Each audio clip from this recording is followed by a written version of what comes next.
ntuzigere ugira ubwoba bwo kongera gutangira, kuko kuri inshuro ubwo ugiye gutangira ntabwo ugiye gutangira ku busa, ugiye gutangira kuri experience. Ngo ndi umuntu mwiza, ariko ntuzigere umereza impamvu yatuma nkwereka uruhande rwanjye rubi. Ni amagambo y'umunyabwenge. Ngo buri munsi mpora ncecetse, ariko umunsi umwe ibikorwa byanjye bishoboye kuzazunguza isi yose. Uzibagirwa hahise, ariko ntuzigere wibagirwa isomo wahakuye. Ngo abantu bahora bacecetse buri munsi, ngo buryo baba bafite ibitekerezo bifite urusaku rurengeje, bifite imbaraga nyinshi. Ntukeneye kuryama ahantu harenze cyangwa ngo ukenere uburiri burenze, ntukeneye telefone irenze. Icyo ukeneye ni ukugira ngo wowe ube ufite ibitekerezo birenze. Ikosa rya mbere ngo abantu dukora ni ugutekereza ko abandi bantu duhora dutekereza kimwe. Ntabwo abantu dutekereza kimwe. Akenshi ngo uzashaka inshuti zizajya ziguhatira kugira ngo nawe utere imbere, uve ku rwego wari uriho. Ku buryo umugore uhora yumva ko ari sawa kuba ari wenyine, uwo mugore ni umunyembaraga. Ntabwo twigeze dukora kuko ibihe byari byiza cyangwa byari bitworoheye. Twakuze igihe twajyaga duhura n'ibibazo byinshi, ariko biranga turakura. Akenshi uzaba indwanyi, ahubwo ntuzaba umuntu uhangayika. Warrior. Uzahora ukomeye, ntuzigere ucika intege, kuko ntiwamenya abo utera imbaraga buri munsi, ntiwamenya abo winspira. Hari ibintu bibiri bikwiye kugaragaza ndetse kwihangana kukuriho.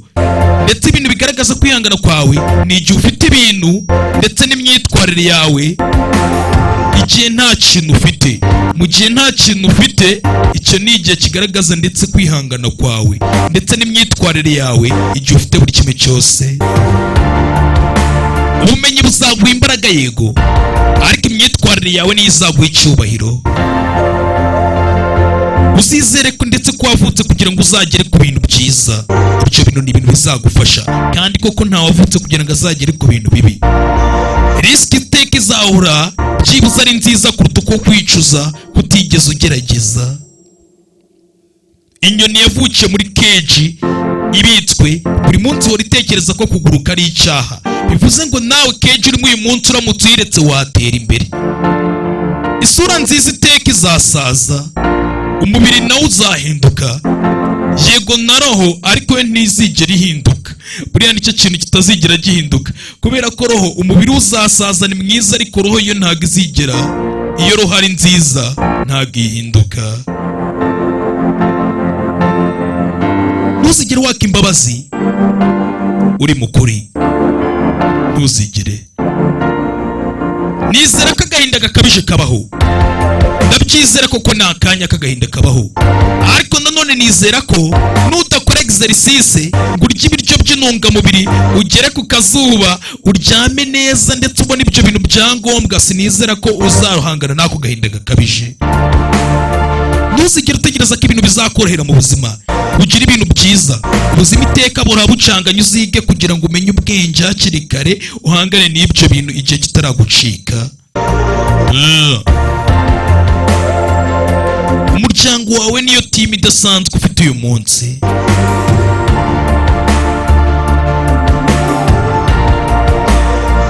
Guhora ntabwo biri muri gahunda zanjye, ahubwo uzabona ibigukwiriye kubera ibyaha byawe. Abantu bagize ngahise habi birangira bageze ahazaza heza. Disipurine ni uguhitamo ibyo ukeneye aka kanya ndetse n'ibyo ushaka cyane. Iyo niyo bita disipurine. Nitaye ukuntu uyu munsi uri umuhanga, uri umuntu urenze, uzahora iteka ufite umuntu wagusimbura mu byo ukora. Uburibwe n'agahinda bizagukomeza, amarira azagutinyura, kubabara k'umutima ndetse ni nako kuzatuma umenya ubwenge. Uzashimira hahise gutuma ndetse hazaza hameze neza uyu munsi. Niba utarigeze ukora uburyo ukiri umwana muto, nta kintu ufite guseka mu myaka yawe mukuru y'izabukuru. Rimwe na rimwe hari igihe guhora aba ari ukwisekera tukikomereza gusa, akaba ari ko guhora kwa danje twe dufite. uzifuze kugenda wenyine kuko abenshi mwatangiranye ntabwo murangizanye urugendo. Kwanga abantu bitwara imbaraga. Rimwe na rimwe rero hari igihe njya nijijisha nk'aho batigeze banabaho. Rimwe na rimwe biba ari byiza ndetse kugira ngo utuze wisekere. Rimwe na rimwe ubuzima ntibuduhereza ibyo dushaka kubera ko ntabwo tuba tubikwiriye, ahubwo tuba dukwiriye ibirenze ibyo. Ushoboye kuba uri umuntu mwiza kuko nibyo, ariko mu nkuru y'umuntu runaka birashoboka ko uyu munsi muri iyo nkuru y'umuntu runaka uri umuntu mubi muri iyo nkuru ye, kandi uyu munsi uri umuntu mwiza. Igihe kiragenda, memwari zigashira, ibyumviro byahinduka, abantu bakagenda, ariko umutima ntujye wibagirwa. Uzavugane n'abantu bazatuma ndetse ubona isi mu buryo butandukanye. Urugendo rudasanzwe ni urugendo rukomeye cyane ukora uri wenyine, uretse ko urwo rugendo ukora uri wenyine nirwo rugendo rugukomeza. Uzasenge kugeza ndetse ibihe urimo bihindutse. Ibitangaza biba buri munsi. Ntuzigere uhagarika kwizera kuko Imana ihindura ibintu ndetse ibihindura vuba cyane. Ubuzima bwawe n'ubu yabishobora ikabihindura. Buri munsi uzajya uvuga uko wiyumva. Ntuzigere ubyakira imbabazi kuko uvugisha ukuri. Oya, ntuzigere. Mama washoboye kuba yarize cyangwa atarize, ariko menya ko ni burya niwe muyobozi mwiza mu buzima, akaba nawe byizero byanyu mugira muri iyi si mu gihe wumva watereranywe n'igihe wananiwe muri ubu buzima.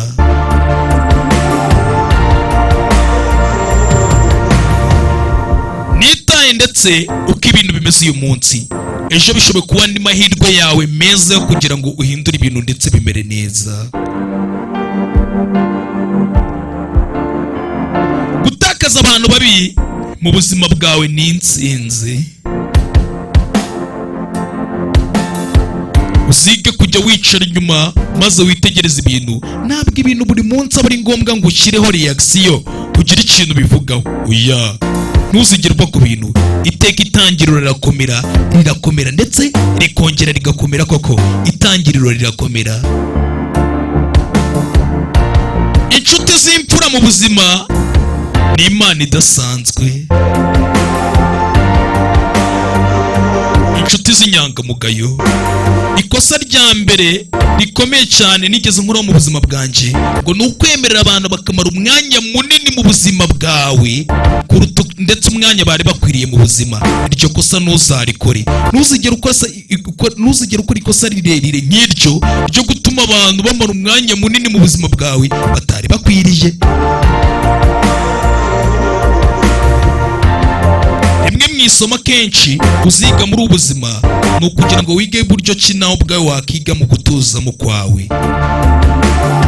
Kandi ntuzigere urakara cyane, urakarira umuntu bikomeye. Iteka umuntu yahinduka kanya gato cyane. Nta muntu urenze undi, nta n'umuntu uri munsi y'undi, kandi nta n'umuntu umeze nk'undi. Burya abantu batandukanye mu buryo bworoheje cyane ku buryo nta muntu wagereranya wowe uri wowe ndetse nanjye ndi njye. Nta muntu ugereranywa n'undi kuko abantu ntibasa, abantu si bamwe. Uzemera ufate risiko utangira ikintu, nutsinda uzishima, ariko nanone nuhomba uzamenya ubwenge. Umuntu wa mbere mubi muri iyi si ni wa wundi kumva agatekereza akirebera akigendera. Iya, ndabakunda cyane cyane. Yari Rukuruzi Magneti Rwogera ndetse n'utundi turaje vuba cyane. Mwebwe mujye mutureba buri munsi. Utu motivational speech twongera iminsi yo kubaho. Mwatugishwa nanjye buriya the future. Mukore subscribe tukomeze twidudubira, ndetse n'abashaka filime z'ubwenge zongera iminsi nk'izi motivational speech nazo ujye uzibaza baraziguhereza. Upfa kuciye kuri YouTube ya channel yacu William the Future. Ndabakunda cyane.